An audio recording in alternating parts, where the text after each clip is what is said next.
Jaicy Thomas ഒന്ന് കരുണാകരന്റെ സ്മൃതി മണ്ഡപത്തിൽ വെച്ച് കോൺഗ്രസ്സുകാർ ബി.ജെ.പിയിൽ ചേരുന്നതിന് പത്മജ വേണുഗോപാൽ മെമ്പർഷിപ്പ് കൊടുക്കുന്നു.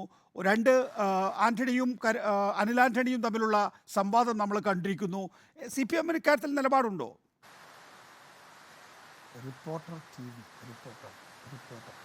തീർച്ചയായിട്ടും ഞങ്ങൾക്ക് അക്കാര്യത്തിൽ മറ്റൊരു രാഷ്ട്രീയയുടെ പരിമിതികളോടുകൂടിയെങ്കിലും ആഭ്യന്തര കാര്യമാണെങ്കിലും CPM-ന്റെ നിലപാടെന്ന നിലയിൽ മാത്രമല്ല, കേരളത്തിലെ ഇന്ത്യയിലെ മതനിരപേക്ഷ രാഷ്ട്രീയ ചേരിയുടെ ഭാഗമായി ചിന്തിക്കുന്ന മുഴുവൻ ആളുകളും നിർബന്ധമായും ഇടപെടുകയും അഭിപ്രായ രൂപീകരണം നടത്തുകയും ചെയ്യേണ്ട ഒരു സംഭവവികാസം കൂടെയാണ്. സാധാരണഗതിയിൽ മുമ്പ് പലപ്പോഴും ഈ ചർച്ച ഉന്നയിക്കപ്പെടുമ്പോൾ ഇത് ഇടതുപക്ഷം നിരന്തരം പറഞ്ഞുകൊണ്ടിരിക്കുന്ന ഒരു രാഷ്ട്രീയ ആക്ഷേപം മാത്രമാണ് എന്ന നിലയിലാണ് കോൺഗ്രസ് പ്രതിനിധികൾ ഇതിനെ കാണാറുണ്ടായിരുന്നത്. പക്ഷെ ഇന്നത്തെ ചർച്ചാ വിഷയം അതല്ലല്ലോ. അല്പം കൂടെ ഗൗരവപൂർണ്ണമല്ലേ, അല്പം കൂടെ കനമുള്ള ഒരു രാഷ്ട്രീയ വിഷയമല്ലേ നമ്മൾ ചർച്ച ചെയ്യുന്നത്.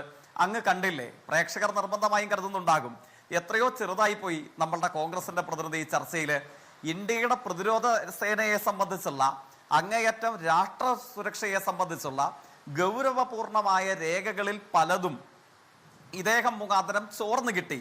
അതിൽ പരോക്ഷമായും പ്രത്യക്ഷമായും ഇന്ത്യയുടെ പ്രതിരോധ മന്ത്രി സ്ഥാനം അലങ്കരിച്ചിരുന്ന അറക്കൽ പറമ്പിൽ കുര്യൻ ആന്റണി എന്ന AK ആന്റണിയാണ് നേരിട്ട് പ്രതിപട്ടികയിലേക്ക് വരുന്നത്. സാധാരണഗതിയിൽ ഇത്തരത്തിൽ ഗൗരവപൂർണമായ ആരോപണം നമ്മുടെ നാട്ടിൽ കാക്കാസിന് വിലയില്ലാത്ത ആളുകൾ ഉന്നയിച്ചാൽ പോലും ഇവിടെ ഇരിക്കുന്ന കോൺഗ്രസ് പ്രതിനിധിയുടെ കേരളത്തിലെ മുതിർന്ന നേതാക്കന്മാർ പറയാറുണ്ട്, നിങ്ങളെന്താ മാനനഷ്ടത്തിന് കേസ് കൊടുക്കാത്തത്, നിങ്ങൾക്കെന്താ മാനമില്ലേ, നിങ്ങളെക്കുറിച്ചല്ല പറഞ്ഞിരിക്കുന്നത് എന്നൊക്കെയാണ് പറയാറുള്ളത്. ആ ചോദ്യത്തെ സംബന്ധിച്ച് ചോദിക്കുമ്പോൾ കോൺഗ്രസ് പ്രതിനിധി മിണ്ടുന്നുണ്ടോ? അദ്ദേഹം വിശ്വനാഥ മേനോനിലും അബ്ദുള്ള കുട്ടിയിലും അഭിരമിക്കുകയാണ്, ഞങ്ങളല്ല നിങ്ങളും പോയി. എന്നിട്ട് പറഞ്ഞൊരു പ്രയോഗം എന്തായാലും എനിക്ക് ഇഷ്ടപ്പെട്ടു, അങ്ങ് ശ്രദ്ധിച്ചിട്ടുണ്ടോന്ന് അറിയില്ല. ഈ അന്തസ്സുള്ള ഏക രാഷ്ട്രീയ പാർട്ടി നേതാവ് BJP-യിലേക്ക് പോയത് അതാണ്. അതായത് മുമ്പ് CPM-ന്റെ ഭാഗമായിരുന്ന ആദരണീയനായ വിശ്വനാഥ മേനോൻ നേരിട്ട് BJP-യുടെ ഭാഗമാകുകയായിരുന്നില്ല. അല്പമെങ്കിലും രാഷ്ട്രീയ ബോധവും ചരിത്ര വിജ്ഞാനം ഉണ്ടെങ്കിൽ അദ്ദേഹത്തിന് അറിയാം, അല്ലെങ്കിൽ അറിയാവുന്നവർ അദ്ദേഹത്തിന് പറഞ്ഞു കൊടുക്കണം. അദ്ദേഹം എങ്ങോട്ടേക്കാണ് പോയത്? VB ചെറിയാന്റെ നേതൃത്വത്തിൽ രൂപീകരിക്കപ്പെട്ടിട്ടുള്ള EMS AKG ജനകീയ വേദിയുടെ സ്ഥാനാർത്ഥിയായിട്ടാണ് വിശ്വനാഥ മേനോൻ CPM-ൽ നിന്നും മാറുന്നത്. പിന്നീട് അദ്ദേഹം മറ്റേതെങ്കിലും പാളയത്തിലേക്ക് പോയിട്ടുണ്ടോ എന്നുള്ളത് ചരിത്രം പരിശോധിച്ചാൽ നമുക്കറിയാവുന്നതാണ്. അപ്പൊ കോൺഗ്രസിന്റെ പ്രതിനിധിയായിട്ട് വന്നിരിക്കുമ്പോഴും ഇന്ത്യയുടെ പ്രതിരോധ സേനയുടെ രഹസ്യങ്ങൾ ചോർത്തിയതിനെ കുറിച്ച്, ഇന്ത്യയുടെ രാഷ്ട്ര സുരക്ഷയെ സംബന്ധിച്ചുള്ള വെല്ലുവിളി നിറഞ്ഞ കാര്യങ്ങൾ ചോർത്തിക്കൊടുത്തതിനെ കുറിച്ചുള്ള ചോദ്യം വരുമ്പോൾ വിശ്വനാഥ മേനോൻ പോയി, അന്തസ്സുള്ള ഏക പാർട്ടി നേതാവ് പോയി എന്നൊക്കെ പറഞ്ഞ് CPIM-ൽ അഭിരമിക്കുകയല്ല വേണ്ടത്. അങ്ങനെയുണ്ടെങ്കിൽ മാനനഷ്ടത്തിന് കേസ് കൊടുക്കാൻ, മാനമുണ്ടോ ഇല്ലയോ എന്നുള്ളത് അങ്ങയുടെ അവസരത്തിൽ വ്യക്തമാക്കുക, മാനനഷ്ടത്തിന് കേസ് കൊടുക്കാൻ കോൺഗ്രസിന്റെ CWC അംഗം കൂടെ ആയിട്ടുള്ള അങ്ങയുടെ നേതൃ പദവി അലങ്കരിക്കുന്ന അദ്ദേഹത്തിന്റെ കുടുംബം, അദ്ദേഹം അല്ലെങ്കിൽ അദ്ദേഹത്തിന് വേണ്ടി നിങ്ങൾ ആരെങ്കിലും അന്തസ്സുള്ള കോൺഗ്രസ്സുകാർ എന്ന നിലയിൽ നിങ്ങൾ കുറച്ച് ആളുകൾ ഞങ്ങളുടെ മാനത്തിനാണ് വിലയിട്ടത്, ഞങ്ങൾ പ്രതിരോധ രേഖ ചോർത്തൂല, ഞങ്ങൾ രാജ്യസുരക്ഷയെ വിറ്റ് തുലയ്ക്കൂല, BJP-ക്കാരെ പോലെ ശവപ്പെട്ടി വിറ്റ് പുട്ടടിക്കൂല, അങ്ങനെ നിലപാട് കോൺഗ്രസിനുണ്ടെങ്കിൽ നിങ്ങൾ പറയണം, നിങ്ങൾ മാനനഷ്ടത്തിന് കേസ് കൊടുക്കണം.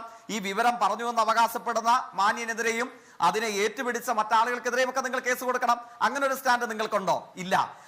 പുറത്തു വന്ന വിവരം അങ്ങേയറ്റം ഗൗരവത്തോടു കൂടെ ഇന്ത്യ ചർച്ച ചെയ്യേണ്ടതാണ്. ഇനി ഈ പ്രതിരോധ സേനയുടെ രേഖ ചോർത്തി കൊടുത്തിട്ടില്ലേ, അറക്കൽ പറമ്പിൽ കുര്യൻ ആന്റണിയും അദ്ദേഹത്തിന്റെ രാഷ്ട്രീയ സംഘവും പറയണം, ഇന്ത്യയുടെ രാജ്യസുരക്ഷയെ തകർക്കാൻ പര്യാപ്തമായ വിവരങ്ങൾ ചോർത്തി കൊടുത്തിട്ടില്ലേ, കുറച്ച് കാശ് വാങ്ങിയിട്ട്. അദ്ദേഹത്തെ പ്രതിരോധ മന്ത്രിയാക്കിയ കോൺഗ്രസിന്റെ നേതൃസംഘത്തിനും ഇപ്പോഴും വെളിവാക്കാവുന്നതേ ഉള്ളൂ, ഞങ്ങൾ ഇന്ത്യയെ വിറ്റ് കാശ് വാങ്ങിയിട്ടില്ല, പ്രതിരോധ സേനയെ വിറ്റ് ഞങ്ങൾ പുട്ടടിച്ചിട്ടില്ല എന്ന് നിങ്ങൾക്ക് വ്യക്തമാക്കാവുന്നതേ ഉള്ളൂ, അല്ലെങ്കിൽ അദ്ദേഹത്തിനെതിരെ കേസ് കൊടുക്കാവുന്നതേ ഉള്ളൂ. അല്ലാതെ പ്രതിരോധ സേനയുടെ രഹസ്യം ചോർത്തിയ കാര്യം പറയുമ്പോൾ SFIയുടെ സംസ്ഥാന പ്രസിഡന്റ് ആയിരുന്നയാളെ അഖിലേന്ത്യാ പ്രസിഡന്റാക്കി, അവിടെ നിന്ന് കോൺഗ്രസിലേക്ക് മാറി, പിന്നീട് കോൺഗ്രസ്സുകാർ BJP-ക്ക് വിറ്റ് ആ പാപഭാരം എടുത്തുകൊണ്ട് ഇപ്പോഴത്തെ ഇടതുപക്ഷത്തിന് നില കൊണ്ടുവച്ച് അങ്ങനെ അങ്ങ് രക്ഷപ്പെടാം. അങ്ങനെയൊക്കെ കരുതുന്നത് രാഷ്ട്രീയമായി എത്രയോ പരിഹാസ്യമായ വാദമാണ്. അങ്ങനെ എന്നെക്കാൾ